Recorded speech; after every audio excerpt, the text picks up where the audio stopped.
This is Virginia Polytechnic Institute and State University.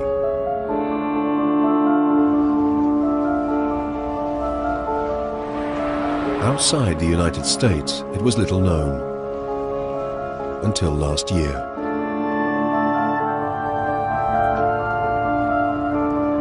On April the 16th, 2007, one of its undergraduates brought Virginia Tech to international fame. This student, Sung Hui Cho, entered a residence block at around 7 a.m. He went to the third floor. There, he shot a young girl and another student who came to help.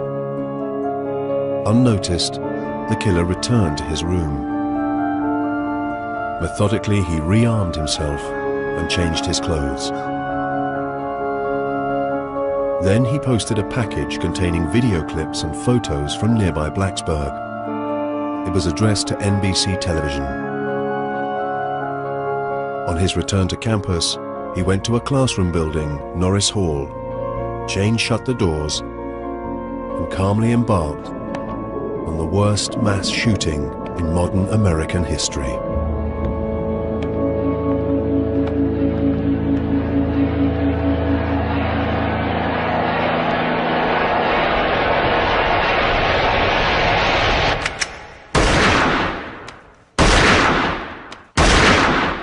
He didn't speak at all. He was completely silent the whole time. I didn't even think he looked of age to be in college. I was surprised he ended up being 23. Once I sort of came out of that initial shock, I dove underneath my desk, and somewhere in that, maybe 3 to 4 seconds, he had shot me, just once in my arm. I did open my eyes a couple times that first time he was in the room, and I just remember kind of seeing him walk around. He was really calm, stone-faced, no expression.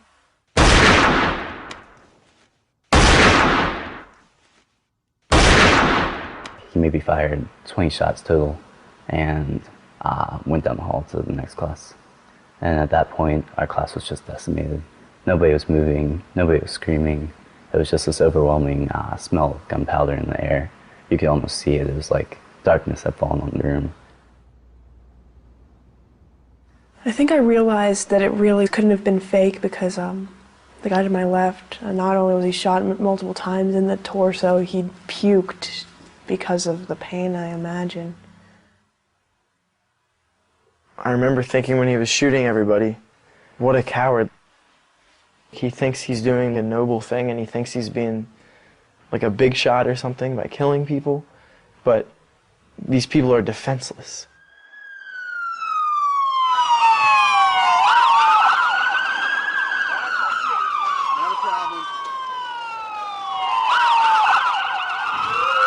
Only 11 minutes after the start of the rampage, the police broke into Norris Hall.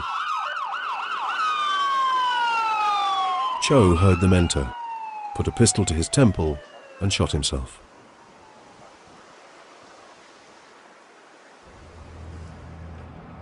One of the first on the scene was Sergeant Matthew Brannock.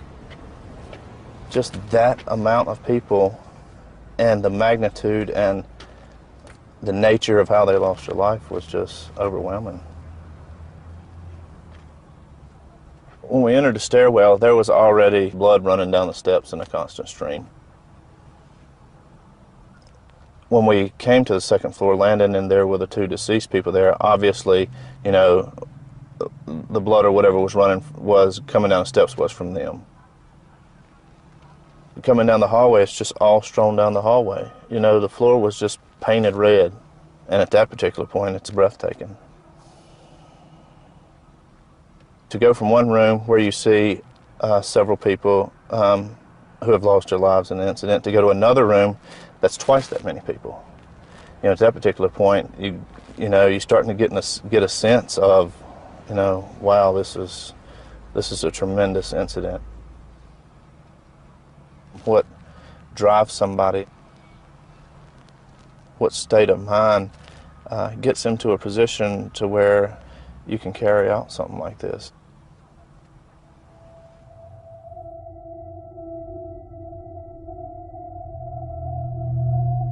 That morning, Sung Hui Cho had killed 32 people and injured many more.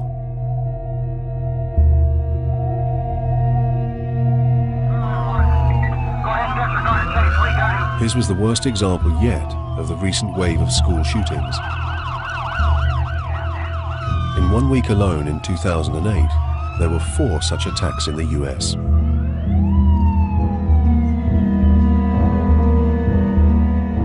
Why do men like Cho, and it's almost always men, commit such outrages?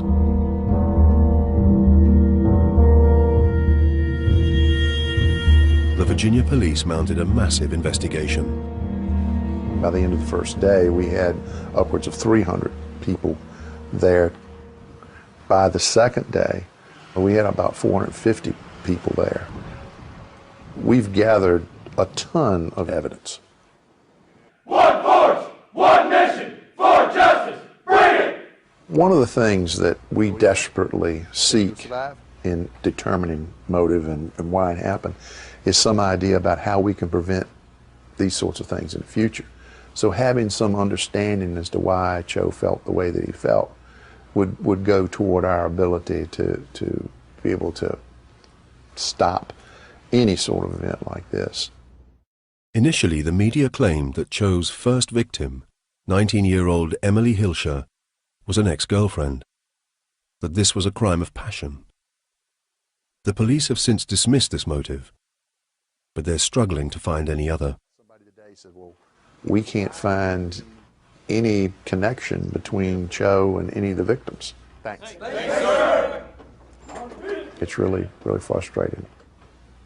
As we go through our investigation and talking with folks and try to identify what they knew about the people involved, the victims, what they knew about the Cho, the subject that we now know actually committed these horrific tragedies for us.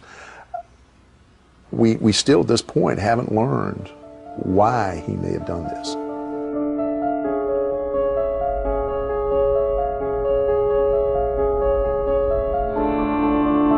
Was Cho then insane? His video sent to NBC certainly seemed delusional. You have vandalized my heart, raped my soul, and torched my conscience. You thought it was one pathetic boy's life you were extinguishing. Thanks to you, I die, like Jesus Christ, to inspire generations of the weak and the defenseless people. On the day of the attack, he had written in red on his arm the bizarre words Axe Ishmael. This was also the name he put as the sender on the package to NBC. Perhaps Cho's killing spree could be explained as a psychotic episode. But his careful preparations were not the spontaneous actions of a madman.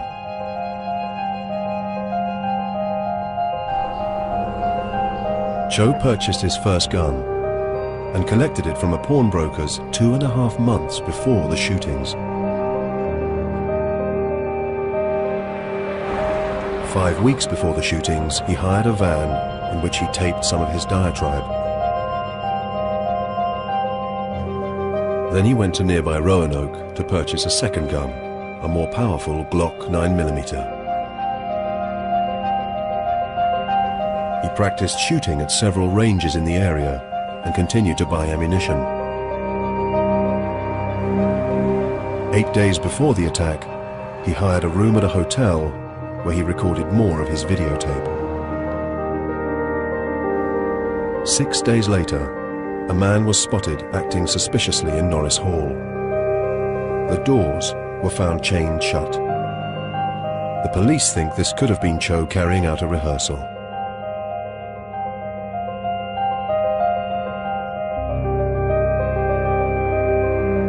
He managed all this without drawing any attention to himself. Someone suffering from psychosis would certainly have found this impossible. Even the student who shared a room with Cho noticed nothing abnormal in his behavior. I had no indication that something like this was coming. Really no indication of any kind of like crazy tendencies at all. He just seemed like a shy, antisocial person. If Cho wasn't mad, what then drove him to commit his terrible crime?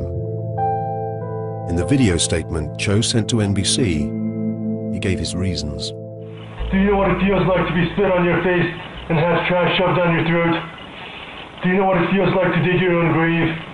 Do you know what it feels like to have your throat slashed from ear to ear? Do you know what it feels like to be torched alive?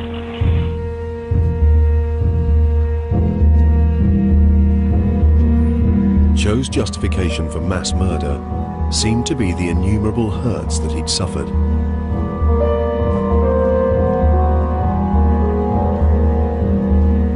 But no one ever witnessed Cho being persecuted.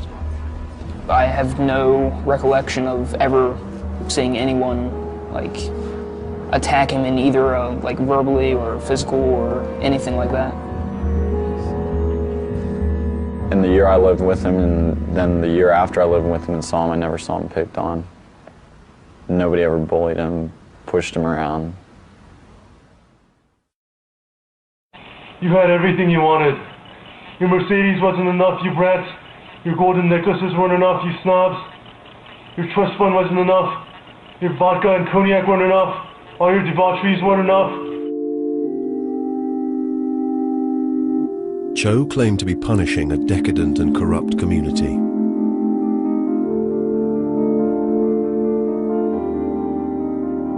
But Virginia Tech is no rich kid's playground. It's a state-funded institution where candidates get in on merit. Virginia Tech's a normal school. We're not all driving Mercedes, and everybody's normal here, and there's no like people, we're not running around, you know, in hardly any clothes and just drinking all the time, you know.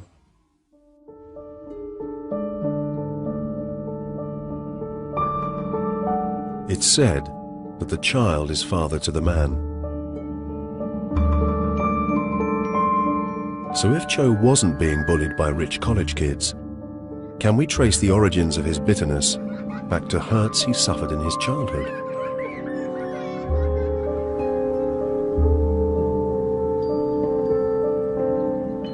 This is Centerville, a well-to-do commuter suburb of Washington, D.C. It's home to a sizable Korean population. Cho's family is of Korean origin. When he was 8, he had come to the US with his parents and elder sister. His family may not have been wealthy, but they owned a $400,000 house, not what you'd expect from some of the comments in Cho's video. Cho was no product of the slum or ghetto. But further clues about his childhood are hard to uncover. Understandably, Cho's family have kept a low profile since the attack. People have a choice. Either you're good, either you're bad. Susan Colahan was a family acquaintance who used to cut Cho's hair. But he never speak. So I asked him, what kind of haircut you like? He never answer. So then Dad said, why don't you answer Lady? Ask you, how'd you like your haircut? And then he still don't answer. He just look at me like that. All the time for 2 years?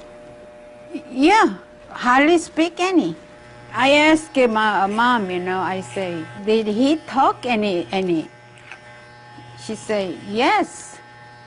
When sisters around and they talk. He don't speak, it don't mean he's a bad.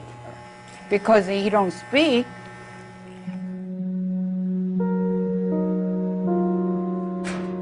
Children can be cruel. Perhaps then this quiet Korean boy was picked on at school.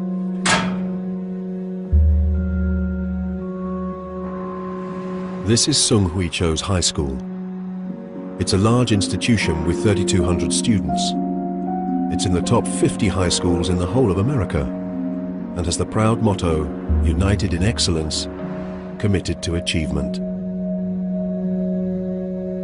Cho's reserve made a lasting impression on his classmates. I always saw him walk in the hall by himself. My memories of him are being alone, being isolated. More importantly, though, just being pretty invisible. Nothing, a person that no one really noticed. Cho sat immediately next to me. I just remember he was really, really quiet. And we used to try to okay, let's try to get him to interact. And hey, so what are you doing this weekend? Are you going to the movies? Do you have a girlfriend? Just asking any questions that we would ask any other high school guy. He would communicate with us either with a head nod or, I described it as a grunt. At the end, he did say a few words to me, really quiet, kind of drawn out. I don't want people to see him as a bad guy. I think that he was a very lonely guy. He was a good guy, at least for as long as I knew him. Cho may have been solitary, but just as at university, there doesn't seem to be evidence that he was persecuted. I never saw him being bullied, persecuted, anybody, doing anything. At no point did I witness any type of persecution of Song. I've never heard of him being beat up, or I've never actually witnessed him being verbally attacked. But Cho's school was concerned about his withdrawn behavior. They told his parents that he needed therapy. So, at the age of 13, he was taken to the Center for Multicultural Human Services. It's a charity that offers help to ethnic minorities. Cho went there for 4 years. Dr. James Griffith was his supervisory counselor. I think the thing that was most notable that I always have remembered was the pain of his shyness. No eye contact, only nodding. He would break out in his sweat, that he would seem to really freeze, that he really was unable to respond. Really a palpable pain, just with his anxiety if any question was put to him. Cho's inability to communicate was so severe that he was given art therapy. This is usually used for much younger children, but it meant he didn't have to speak. It certainly provided one point of human contact, one person that he could be with some ease, without high demands, that could be responding to him every week, at least for that hour.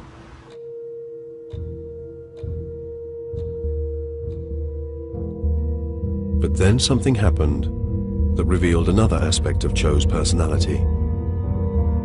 At the age of 15, he displayed a disturbing new interest.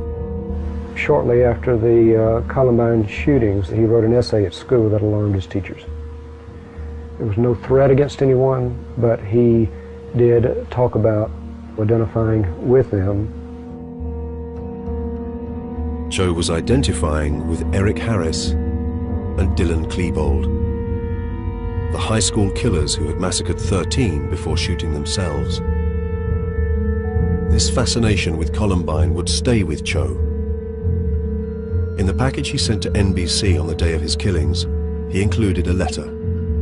According to the broadcaster, it expresses admiration for martyrs like Eric and Dylan.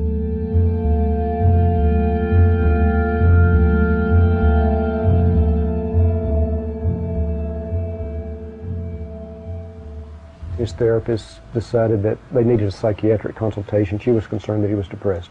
She was concerned that he might be having suicidal thoughts.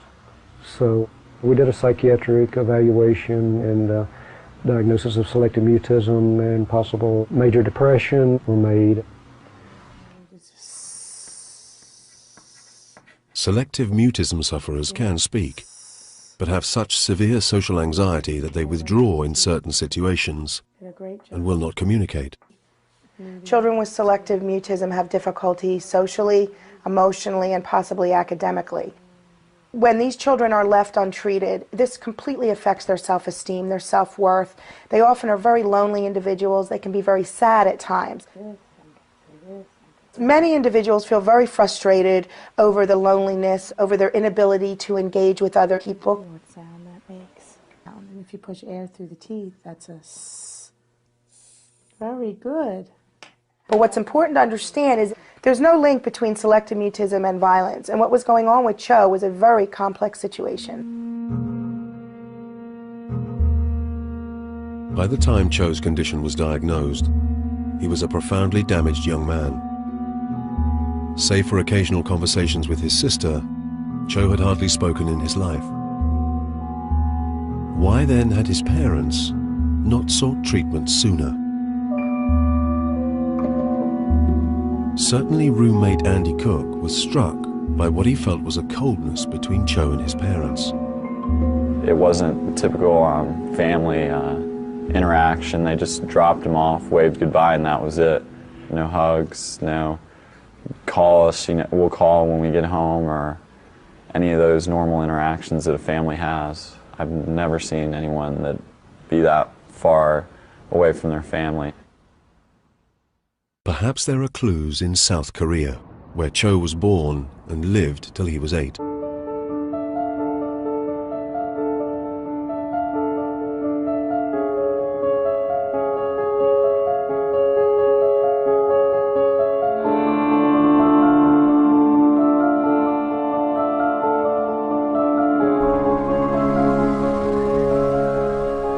This humble ground floor flat in Seoul was home to Cho, his elder sister, and his parents.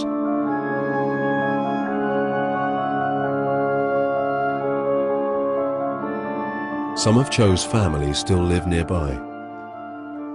애가 점잖하다고 그랬거든. 말을 잘 안 하고 그저 쳐도 그런 병신인 줄 모르고 애가 순한 줄만 알았지. 한국에서는 어른들 앞에서 말 많이 안 하는 게 좋은 거잖아.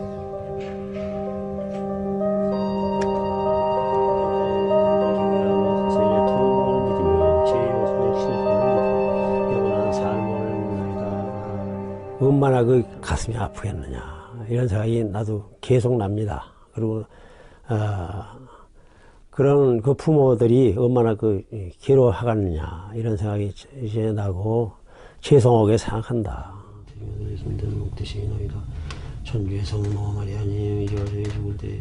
그쪽에도 가만 보면 말이 없어.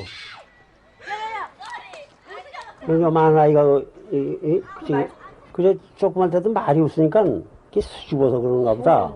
공부 잘한다니까 그럼 좀 똑똑한 놈인가 본데 이렇게 생각하고 그랬는데.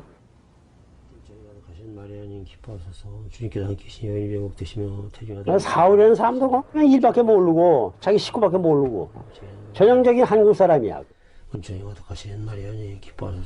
아이들 위해서 사는 거지. 열심히 이러고.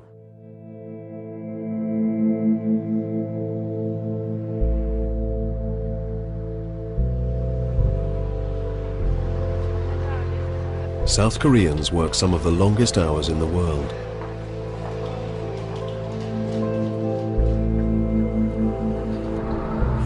When the family moved to America, they took the habit with them. Both parents were employed in the dry cleaning business, often working 7 days a week. As part of the official investigation into the shooting, Dr. Roger Depew was asked to interview Cho's family. He's one of the world's leading criminal profilers. If there's any criticism that I could make, it would be that perhaps they were not home enough. Both of them working long hours. There may be consequences to pay if you're not home, especially when you have a child that has special education needs. Cho may have suffered from lack of attention, but there's no evidence of anything else. I don't think that there were any more tensions in the family beyond what the young man brought into the equation. Try and tag the other people. Dr. Bela Sood also interviewed Cho's family. She's an eminent child psychiatrist. Oh, so still a long while, huh? In talking with Sang-Wee Cho's sister, Sun, and the parents, it became very apparent to me that they were very caring and concerned family. Do you think you could find this one? The other important thing to understand is that the father described himself as being an introvert throughout his life. And so he really saw Sang-Wee as very similar to him. The father grew up to be fine, and so they just thought that the son would also grow up to be well. Even after Cho was diagnosed with selective mutism, he never got the specialist treatment he required. Well, I think his selective mutism would have benefited most if it had been diagnosed and treated very early, early childhood. By age 13, when he came, there are many developmental stages, many years of childhood in which the assumptions are that it's not only a brain anxiety disorder, but it's also a lifestyle and a whole life that has been organized around it and very hard to change. Although Dr. Griffith didn't have the specialist resources to treat Cho's selective mutism, he continued Cho's counseling and put him on antidepressants. Slowly, Cho's depression lifted. Then, he asked to stop all treatment. His parents were kind of in agreement. He wasn't having symptoms. There was not a compelling reason to press that he continue on it. The task of adolescence is independence, autonomy, responsibility, and saying to your parents, I'm ready to take on my own life, is what kids mostly do. Although Cho was silent and isolated, his interests were those of a normal adolescent. For a high school assignment, he wrote, I like to listen to talk shows and alternative stations, and I like action movies. My favorite movie is X-Men. Favorite actor is Nicolas Cage. Favorite band is U2.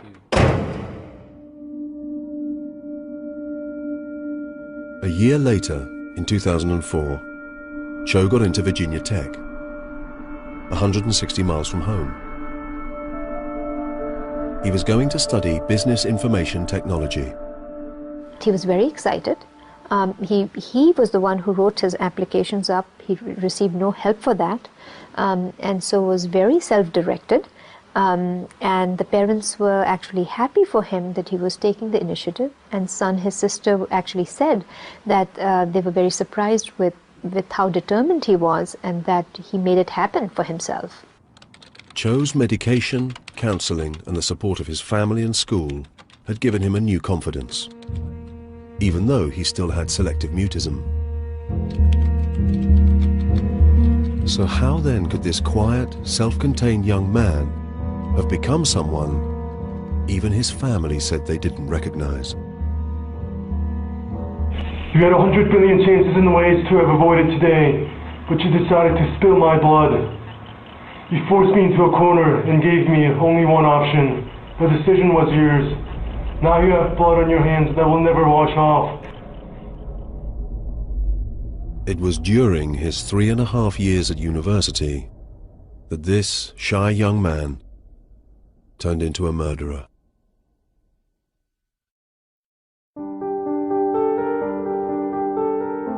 Even by American standards, Virginia Tech is a big university. It has some 35,000 students and employees spread over a vast 2,600 acres. It's almost a town in its own right, with its own airport and a sports stadium that holds 66,000 people.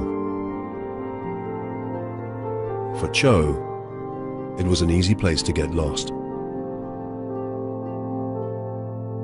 The school was very concerned about his choice of Virginia Tech because they felt it was a very large school and that he really required the support services. Cho's high school knew about his selective mutism, his depression, and his fantasies about Columbine, yet they couldn't pass the information on to Virginia Tech.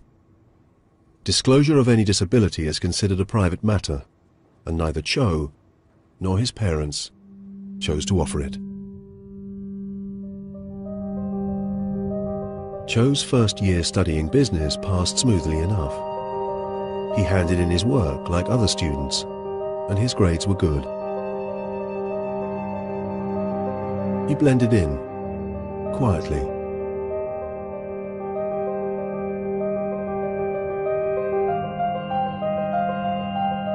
Then, Cho's ambitions took an unexpected turn. At home for the summer holidays, he felt inspired to write a novel, a work of romantic fiction. His parents and sister Sun were enthusiastic. What Sun says is that they were actually quite happy for him, that he was becoming excited about something, and that he was looking at it as a possible sort of career for himself. Back at Virginia Tech, Cho pursued his new vocation. He wrote to the then head of English, British poet Lucinda Roy. He'd taken her Introduction to Poetry course the previous year. When he inquired about his novel in the first instance, I really did try to discourage him from launching into a career too quickly because I thought he'd be rejected. The novel was a romance in a way about someone seeking love and redemption, really. But, you know, he was not a great writer and he didn't have a great deal of insight, so it was more like a kind of teenage angst thing. I explained to him why it was really important to think about taking many classes over many years and honing your craft. Early in 2005, Cho decided to hone his craft and switched his course to English. He'd not been good at English at school, being more suited to maths, but Cho had discovered the joys of self-expression. Dr. Roger Depew has studied Cho's writings closely. Here's something that didn't take social skills and interaction and all of that. This is something you could do solitarily. You know, you could do this by yourself and just let your fantasy out and on the pages, and people would be amazed and astounded by what you produce. Well, it didn't happen that way, you know. Cho's efforts were not a literary sensation.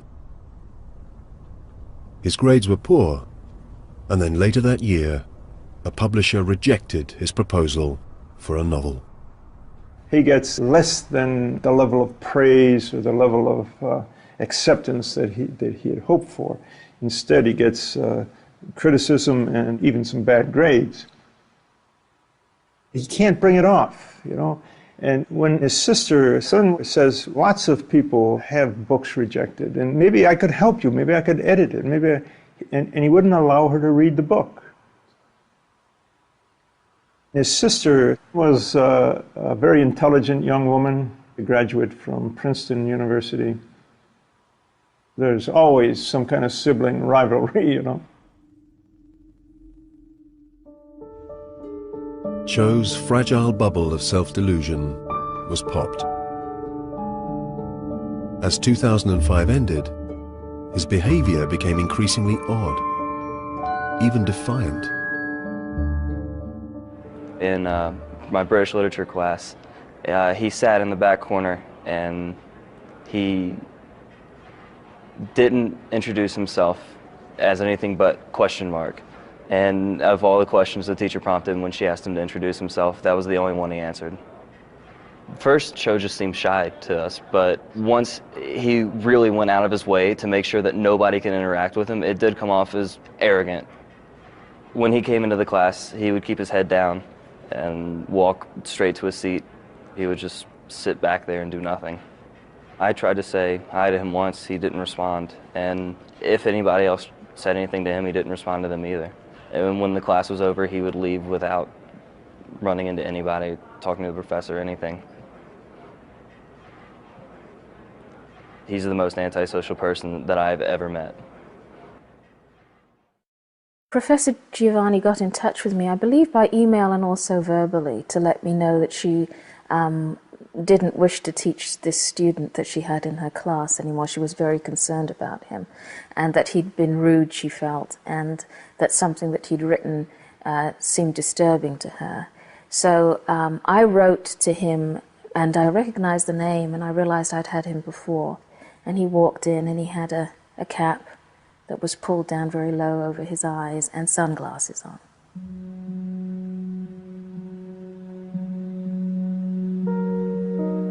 It's funny because a lot of people have talked about how he wanted to escape attention, but I think that he really wanted to be noticed in a way that to me was disturbing. Lucinda Roy told Cho that he'd been excluded from class and that she would teach him herself.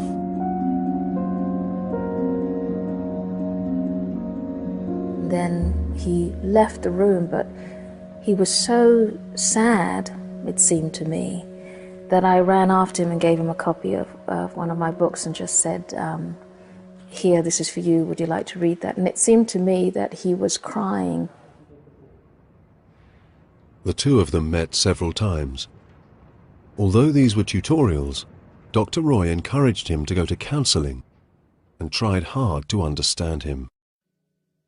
I would ask him a question, and he would take between 10 to 20 seconds to respond. When you're waiting for someone to respond, it is a very, very long time. And then when he would respond, it would be in a whisper, a voice that was rather like this, that you could hardly hear. And he would always speak like that. I did ask him whether or not he was depressed, and he did say that he was. And I asked him whether he was lonely, and he did say that he was. He said that he had no friends, and that that was very difficult. But as we got talking, he seemed to be pretty relaxed with me in many ways, and we would talk about a lot of different things. It seems to me ironic that the condition that he seems to have suffered from, I've now learned, is selective mutism, because it did seem very selective to me in the sense that he chose when he would speak, and he could speak with very eloquently if he wanted to, but he could also be very silent when he wanted to, and he seemed to use that silence in much the same way as he used his sunglasses and his hat, both as a way of hiding behind this persona he'd built, this mask he'd built, but also as a way of intimidation, of making sure that you knew that there were things about him you couldn't know. There's always a very dangerous combination with young writers where they are both very, very insecure and incredibly arrogant. He seemed to have both of those things.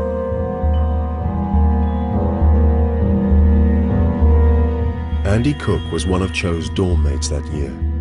He went out of his way to befriend him. I'd talk to him a lot, but never get anything back, and that'd be quite frustrating. But finally, one Friday, we asked him if he wanted to go to a frat party with us, and he agreed. From what I could tell, that was his first time being around that type of environment. As the night went on, he drank more and got a little more open with us, told us about his imaginary girlfriend, and he called her his imaginary girlfriend. She called him Spanky, and he called her Jelly.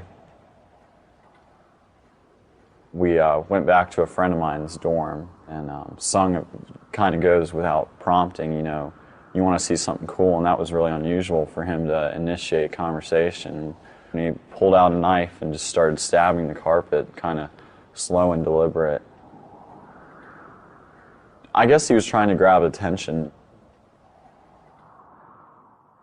Cho was now assuming a range of personalities, including that of Question Mark, the pseudonym he'd used in his English class.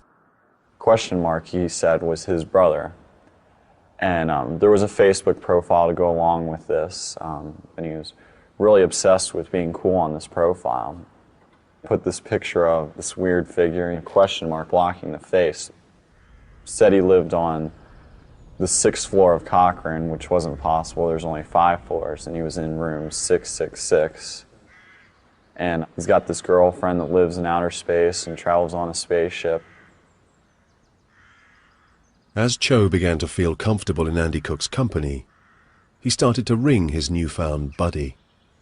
I guess he built a rapport with me. When he called me, he would either say, this is Question Mark or this is Sung. He would make sure you know. And if he said this is Question Mark, and you know, you kind of play along, but eventually you get tired of it and you go, I know this is you, Sung. He's like, no, this question mark, Sung's brother. And he was always very adamant about it being his brother. Adopting different personas is very common with individuals who don't feel very centered and don't have a sense of who they are. These talks about having a twin brother or him being a question mark reflect the ambivalence that he probably felt about himself, and the twin brother probably a reflection of more the ideal self that he wanted to be. Cho also started to indulge in games of a more voyeuristic nature. He sat down with us and there was a group of girls next to us, and all of a sudden we see a flash and he had taken a picture, and these girls are all looking at us, you know, kind of annoyed. And later on that progressed into him taking pictures of people I know. And finally one day I was in my room and I see a flash and I turn around and sure enough Sung's there taking a picture. So I decided this is another one of his games that I was going to put a stop to. Went up to him and took a picture of him, and he was not happy about that. He kept wanting to see that picture. He had to see that picture. So I finally deleted it, and that ended that, and he was happy. Cho's selective mutism was subtly transforming. He was no longer as shy as he once was. There's many individuals as they get older that have selective mutism. The social anxiety starts to go away, but their conditioned and reinforced mute behavior persists. Individuals learn to live in that kind of a world, and that's how people see them, and that's how they see themselves. Cho was showing a new boldness, but his personality was so distorted that any attempts to socialize backfired. There was one occasion he went to a girl's room. He was wearing sunglasses and a hat. He goes, "Do you know who I am? Do you know who I am? Do you know who I am?" And she obviously didn't, and she became very frightened, threatened to call the police, which she did. Later on that night, around 12 or 1 o'clock, I hear pounding on my door. Virginia Tech police, you know, open up, and they asked where question mark was. The police spoke to Sung Hui Cho for half an hour and left him. He was obviously very upset with this girl. He told me he wanted to go look in this girl's eyes and see if she was cool, and all he saw was promiscuity, and he talked about her being a whore and stuff. But this incident didn't stop Cho making unwanted approaches to another girl. She also called in the police, and again, they cautioned him. Cho contacted Andy Cook. He's like all upset and he goes, "I might as well kill myself now." He obviously was a loner and didn't have much to live for, sadly. Maybe he would try and pull something, so we decided to report it, and the police came and took him away. Cho was taken into custody. He underwent a commitment hearing that found him a danger to himself. He was detained overnight at a local hospital. After a 15-minute examination in which he denied any suicidal or homicidal thoughts, he was released with a court order that he obtained treatment as an outpatient. But Cho never complied with the order, and no one followed up to check. After that, Cho no longer confided in Andy Cook, increasingly isolated. A poem he wrote reveals his state of mind. This thing, my life, all an agony of hell, of torture, and years of bludgeoning torment, tiny nuisances, the disgust eyes, dirty frowns, and red fingers pointing at me, feeling all the patheticness and humiliation. Good Christ, rip me apart, tear me to shrivels, eat me to help me see a better day and salvage this decaying thing from myself. But if Cho's writings express self-loathing, they also reveal great anger. When a person writes things, especially if they reflect the fantasies that he has, it gives us a better understanding of his mindset and his thought processes. I have a couple here that I think that are of value and interesting. One is called Mr. Brownstone. It's a play.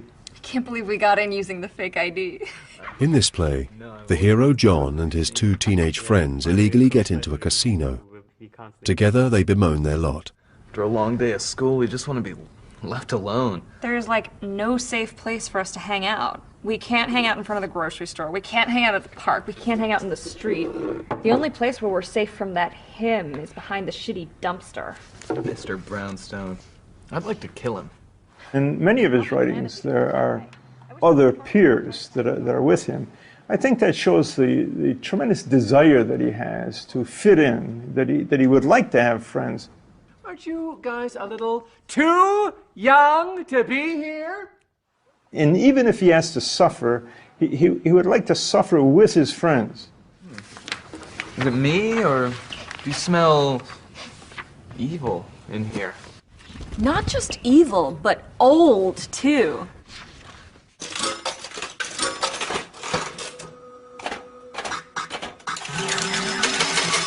I won. You won! Oh! We're rich! No more Mr. Brownstone! No more Mr. When they win a fortune at the slot machine, their teacher, Mr. Brownstone, who's found them in the casino, pretends the winnings are his. This is mine. Mine! These 17-year-old kids pushed me over when they saw that I won. These disrespectful hooligans. What you have here is a pretty good blueprint of what's going on in Cho's mind. You know, that this is what he's up against in society. That these are the injustices, and that he can't win. And that it's hopeless, and that even if he wins, somebody takes it away. And so there's a great need at the end of this. You know, there's a great desire for vengeance. Now, come on, son. Give me a chance. In Richard Macbeef, another of Cho's plays, the hero is once again a teenager named John. Let me guess. He too is oppressed, this time by his stepfather who's trying to seduce him. John's response is forceful. There, mister. No, Dick. You shut the hell up and listen to me. You better watch your... what? You want me to stick it up your ass? Huh? Now that's enough! Cho could never do this. He was never able to, according to his parents and his teachers, he was never able to have this kind of a strong response. Must have killed Dick. Must have killed Dick. You don't think I can kill you? Gotcha. Got one eye. Got the other eye. And it says toward the end of this fantasy, Dick, you don't think I can kill you? Gotcha. Got one eye. Got the other eye. You know, you see, the more specific a fantasy is, the more dangerous it is. All you do for my mom is this honey poo shit. Honey poo! Honey poo! Prematurely ejaculating piece of dick shit! Motherfucking McBeef. How dare you talk to your stepfather like that? Eat this, you giant tree-trunk piece of ass! Now that's enough! The play ends with the stepfather killing the young anti-hero. There are destructive fantasies in all of the writings. Those destructive fantasies have to do with destroying others and with self-destruction. Time and again, Cho's protagonists battle against oppression. The fantasy of victimhood is always more appealing than the reality of failure. 2007 was to be the year of Cho's graduation. Everyone was discussing future jobs and prospects. Reluctantly, so was Cho.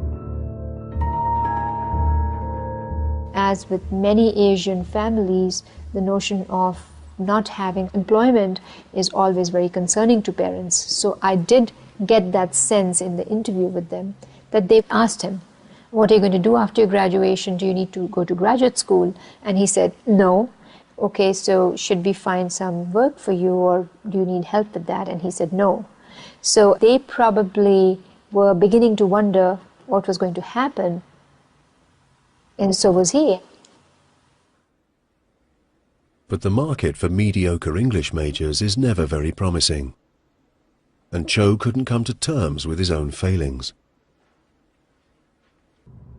Instead, he came up with a new fantasy that would end his misery and bring him a blaze of glory.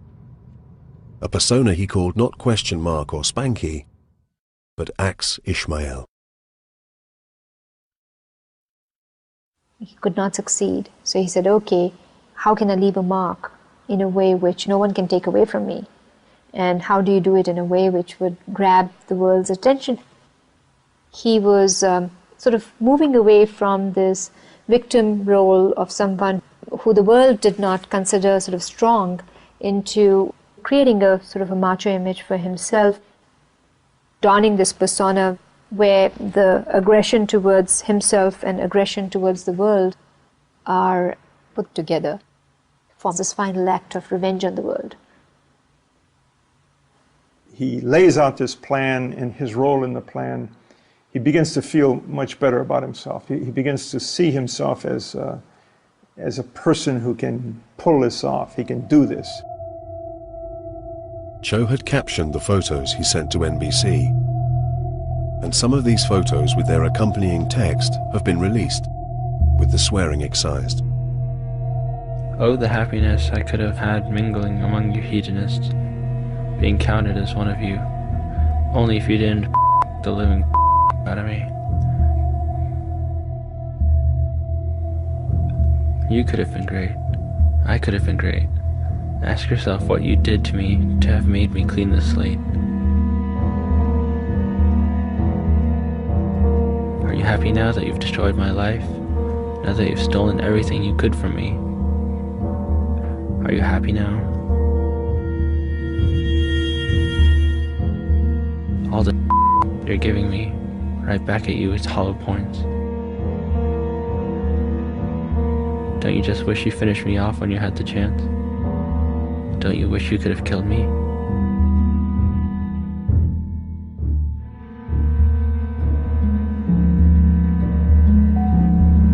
Let the revolution begin.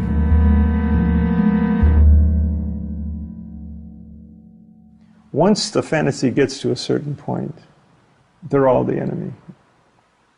Doesn't really matter specific names anymore. You're striking out against society, against a situation that would not include you, would not allow you full participation.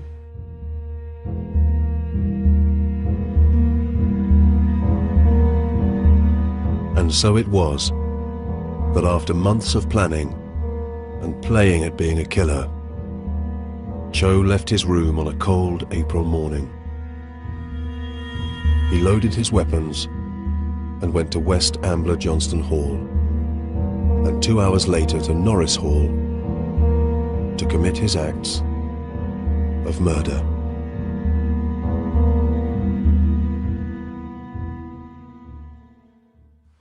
It was a snowy Monday. Our class was about 9 o'clock, 9:30, and so I remember waking up and seeing the flurries outside, so I started thinking, okay, time to get dressed and get to class, and a friend of mine picked me up and took us in, and we were already late, of course. People are just kind of talking about the weekend and plans. Teacher hands us a worksheet. After about 20 minutes, we started hearing loud bangs and loud pops. At first, you didn't really think much of it. It's like, okay, this is kind of strange. And then it got closer and closer and faster. Our professor kind of peeped out. She's a very calm woman, but her face kind of got this alarmed look. She closed the door, said, call 911. 2 other students jumped up with her and barricaded the door. This whole time you're in complete shock, and I remember thinking, like, what's going on? This can't be real. We all dropped to the floor and got the quickest protection we could find. That's when he came in and he pushed right through a couple of desks, pushed them out of the way, and I remember I was under the desk, hunched under it, and I looked to the left. And at this point, I'm still thinking that this is some kind of drill, maybe. And yeah, he started shooting. I went straight down the aisles. Very planned, very deliberate, very determined. No emotion at all.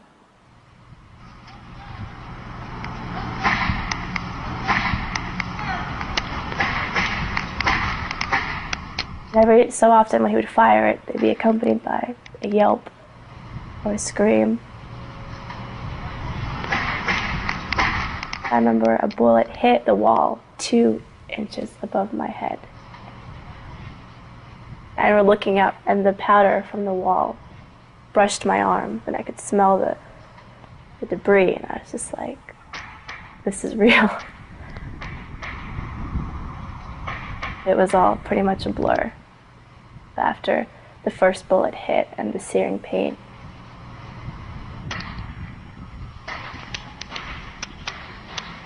I was hit several times. One was in my back, my lower back. One was in my buttock. And my foot was the third one. And that was a ricochet. I think it went straight through. My body had never felt so cold. I remember my throat was dry. I was just kind of gasping for air the entire time. He left our room at some point. I remember hearing people in our classroom just whispering, hush, don't move, don't talk. I remember hearing a lot of coughing and gurgled noises. Cell phones started going off, but it was pretty quiet for the amount of pain and suffering that was going on. He came back a couple of times, make sure people weren't alive. Once the first police knocked, it was like, okay, we're gonna get saved. They crashed to the door. I remember seeing the black SWAT team. And they looked around. One of the policemen said, "We've got a lot of black." And I remember thinking, well, what does that mean? And then he went to the girl next to me and called that a black, and all of a sudden I realized, oh, black means they didn't make it.